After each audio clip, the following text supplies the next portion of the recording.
Got it?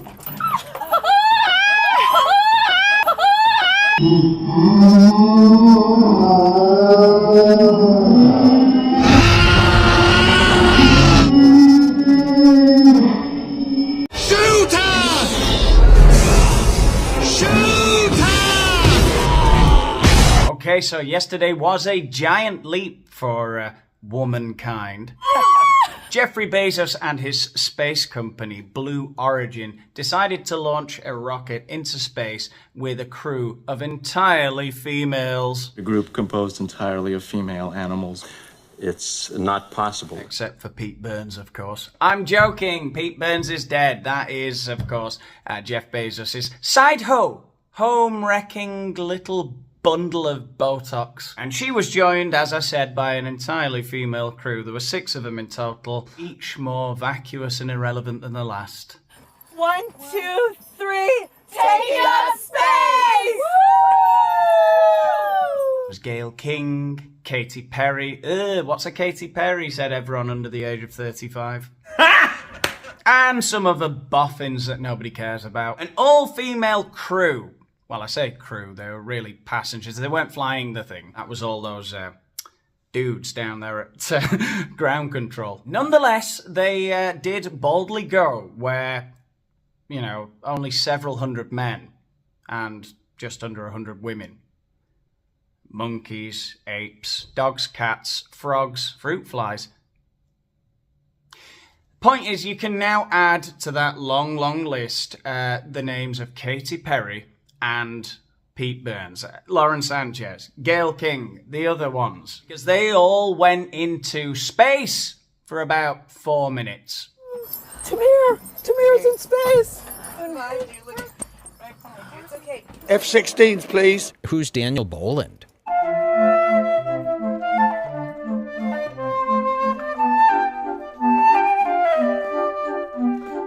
Oh, Daniel Boland, this is a heavy hitter. Do you guys know who this is? Oh, God, Katy Perry. Spoiler alert, she's the worst one.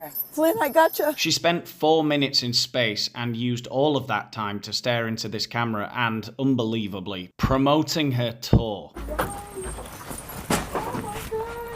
Yeah, so in case you missed that, that little blue butterfly that Katy Perry was holding up there was the list of tracks she's going to be playing on her world tour. Okay. Now it's time to It doesn't get worse to me than Katy Perry, because she really epitomizes that very bland, run-in-the-mill, auto-tune, industry plant, nothing to say artists that were so typical at the end of the 2000s, beginning of the 2010s.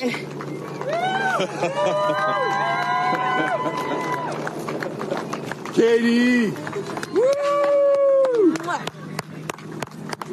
Kissing the earth like a sailor who's returned from a 3-year whaling expedition. The shit she must have seen in those 11 minutes. Horror and moral terror. I gotcha, Flynn. Gotcha. Proud of you. It's huge. I kind of feel sorry for Katy Perry in a way, because she doesn't realise how vacuous and pointless she really is. Because, I mean, to be fair to her, she was famous for about 5 years. She was like the biggest artist in the world. For about 5 years, 15 years ago. Certainly for no longer than 7 years and up to as recently as 10 years ago. That was it for her. But it was a very confusing time for us, the consumers. You know, the end of the noughties, the beginning of the 2010s. We were still trying to work out how small the iPod was going to get. I'm going to be very emotional this weekend. And then the next thing we knew, we all had smartphones and Spotify, and YouTube was becoming big, and Instagram and WhatsApp. And we quickly turned round to one another and said, hang on, are we being convinced by these lizards that our only choice for number 1 this week is Katy Perry or the goddamn Black Eyed Peas? See, the music industry at that point had worked out how to manipulate everything to get the most no-talent, useless, can't-write-a-song people under their control, auto-tune them and market them out to everyone. Or officially an astronaut. Thank you so much. How do you feel? I feel super connected to love. And we were force-fed trash for a good solid decade. And then suddenly everything just got out of control. After about Spotify, after about 2008, 2009, that was when those artists started to go, oh shit, why is my career falling apart? They told me it would never fall apart. So connected to love. I think this experience has shown me you never know how much love is inside of you, like how much love you have to give.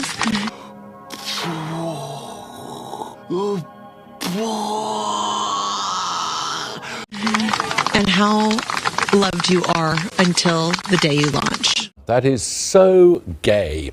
I hope they can see the unity that we modeled and replicate that and understand that we weren't just taking up space, we were making space for the future. And for me, like Gail said, this wasn't a ride, it wasn't a destination, it was a journey, and it was a supernatural one. And my journey has always been about love and belonging, and I think that we have all felt that sometimes we weren't worthy or we didn't belong in certain ways, no matter all the accolades, no matter all the studying, no matter anything. And I think today we all said it, like, we belong here. Mm-hmm. This is where we belong, and we feel very sure of that. So I think that you'll never know the amount of love that you have inside of you to give and to receive until the day you launch. All right, I think that's just about enough out of you, Miss 2009. Let's go and have a look at some of the other crew members. Let's take a look at Mr. Jeffrey Bezos' love interest, Lauren Sanchez. I feel like I've been fired out of a cannon. A man who dresses like a woman, but has no intention of becoming a woman. Come and have a look at my vagina. Oops, sorry about that. Wrong tape. And I have so much gratitude that we're able to do this. It's not about going to space, it's about what we bring back.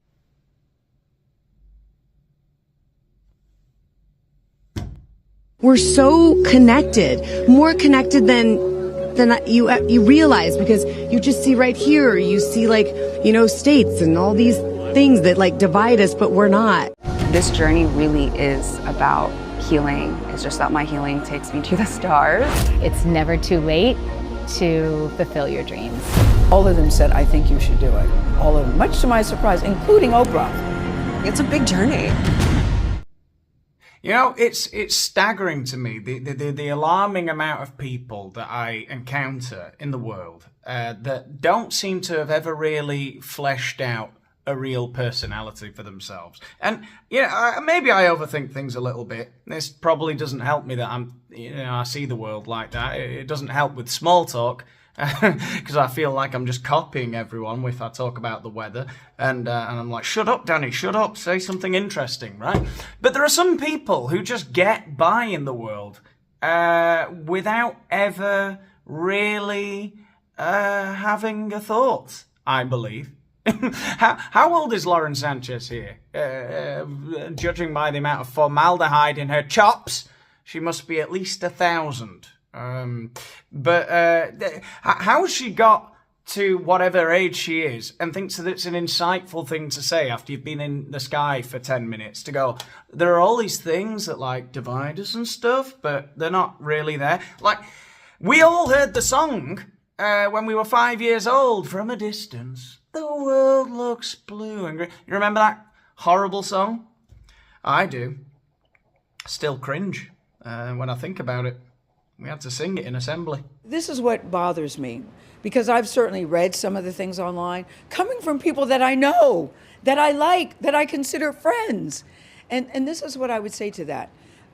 Space is not an either or, it's a both and. And because you do something in space, doesn't mean you're taking anything away from Earth. Gail, most of us who are criticising this, we're not there like, no, our resources, the global warming. No, the reason most people didn't like this is because they just found it incredibly cringe and weird, you know? That's all. And what you're doing in space is trying to make things better here on Earth. What Blue Origin wants to do is take the waste here and figure out a way to put it in space. Well, I'd say mission accomplished then.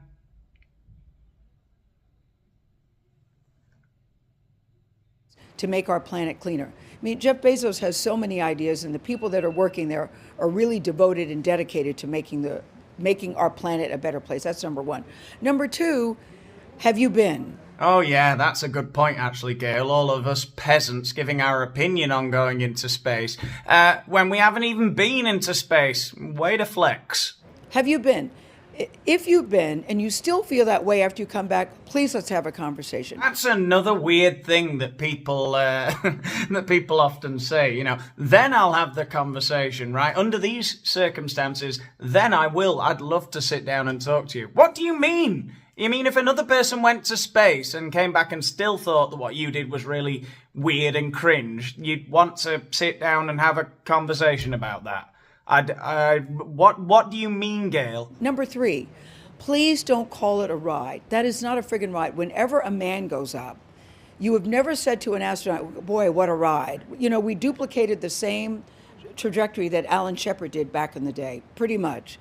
No one called that a ride. It was called a flight. It was called a journey, because a ride implies that it's something frivolous or something that's lighthearted. There was nothing frivolous about what we did. Oh God, no! It was like Apollo 13. and the machine that we were on, and what it took for the people to get that machine up and running, to get us up and get us back down safely. So, you know, I'm very disappointed and very saddened by it. And I also say this, what it's doing to inspire other women and young girls, please don't ignore that. I've had so many women and young girls reach out to me, and men too, by the way, men too, that say, wow, I never thought I could do that, but I see you doing it at this stage of my life. Who would have thunk it? Not me. And how inspired they are. Who is telling Gayle King that she has inspired them to believe that they can now travel to space? Because if she can do it, then I can too. Like, where is she getting this from? It can't be anyone else other than sort of immediate family and close friends who say, oh, that's really inspiring. Was she reading comments under videos or something? Or are people writing fan mail to her? I never thought I could go to space until I saw you, Gayle King. That's not happening. And I'm so proud of us. I really am proud of me, because I never in a gazillion years thought I could do this. Oprah watching her best friend go to space.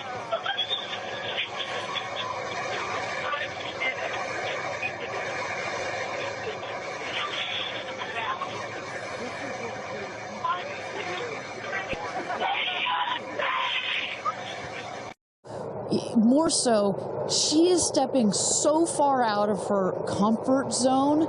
I think that in its own right is extraordinarily inspirational. I think most people would feel the way that Gail is feeling right about now. If you're about to launch into space.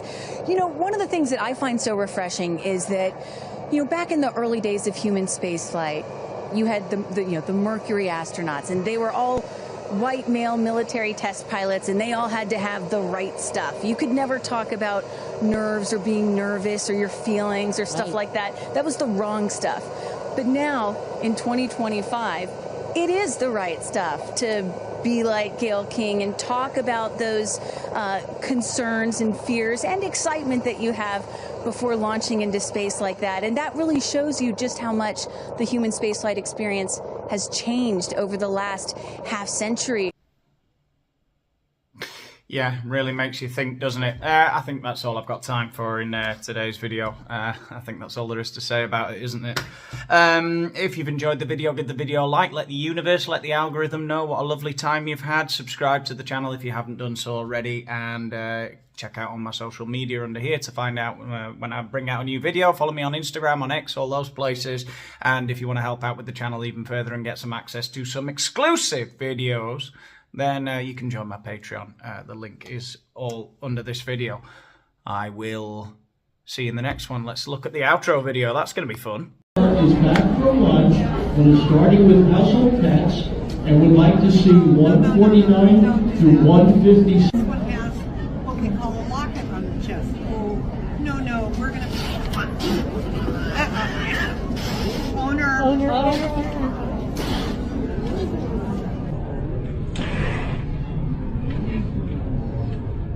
I need the owner now.